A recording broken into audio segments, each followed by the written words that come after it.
MCQ તરફ, એવું કહી શકાય કે એક માર્ક્સના કેટલાક એમસીક્યુ. તો જોઈએ કે ભૌતિક વિજ્ઞાનનું કાર્યક્ષેત્ર કોની માટે કેટલું છે. જેમ કે લંબાઈ માટે એવું કે તો કેટલું સૂક્ષ્મથી કેટલું વિશાળ છે. જેમ કે ન્યુક્લિયસની લંબાઈ આપણે ભણી ગયા 10⁻14 મીટર અને તારા વિશ્વની લંબાઈ 10⁻26. તો ખરેખર આ કેટલું વિશાળ છે એ તમને સમજાવું તો આ બંનેનો ભાગાકાર થાય તો 10⁻26 ભાગ્યા 10⁻14, that means 10⁻40 ક્રમ. એટલે આપણે એવું કહી શકીએ કે લંબાઈ, તારા વિશ્વો અને ન્યુક્લિયસ બંનેની જ્યારે વાત કરી ત્યારે ભૌતિક વિજ્ઞાન કેટલા સુધી ફેલાયેલો છે તો 10⁻40 ક્રમ સુધી ફેલાયેલો છે. આ છે લંબાઈની વાત.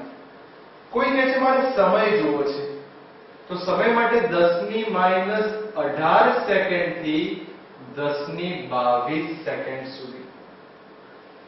કોઈ કે સમયની વાત કરી તો પછી દળની વાત કરો. દળ એટલે દ્રવ્યમાન 10⁻30 કિલોગ્રામ થી 10⁻55 કિલોગ્રામ. આનો મતલબ એવો થયો કે આપણે દળ એટલે માસ, લેન્થ અને ટાઈમ આ ત્રણેયમાં કઈ રીતે એક માસના આંકડાકીય એમસીક્યુ પૂછાય એ આપણે જોઈ લીધા. હવે પ્રશ્ન એવો થાય કે ચલો એવું કઈ ખરું કે જે બદલાય અને ના બદલાય. એટલે કે ફિઝિક્સની અંદર, ભૌતિક વિજ્ઞાનની અંદર કેટલીક વસ્તુ એવી છે જે અચળ છે, જેનું મૂલ્ય બદલાતું નથી. તો એવા પ્રભાવી ક્ષેત્રો ગણીએ તો બે છે કે જેમાં નથી બદલાતું, અચળ રહે છે, તો એને સ્થિત શાસ્ત્ર કહેવાય અથવા ઇંગ્લિશમાં કહીએ તો સ્ટેટિક. અને કેટલાક એવા છે જે બદલાઈ જાય છે જેને આપણે ચલિત કહીએ છીએ અથવા તો ડાયનેમિક. તમે ગમે તે કહી શકો, સ્ટેટિક અને ડાયનેમિક. અને આની અંદર ઘણા બધા વૈજ્ઞાનિકોએ ઘણી બધી શોધ કરી. ફોરેનના વૈજ્ઞાનિક તો આપણને ખબર છે, ન્યૂટન, મેક્સવેલ. પણ ભારતના કયા વૈજ્ઞાનિકો? તો ભારતના વૈજ્ઞાનિકો યાદ કરાવું તો પહેલા આપણે ગુજરાતથી જ વાત કરીએ તો વિક્રમ સારાભાઈ. વિક્રમ સારાભાઈ, ડોક્ટર વિક્રમ સારાભાઈ.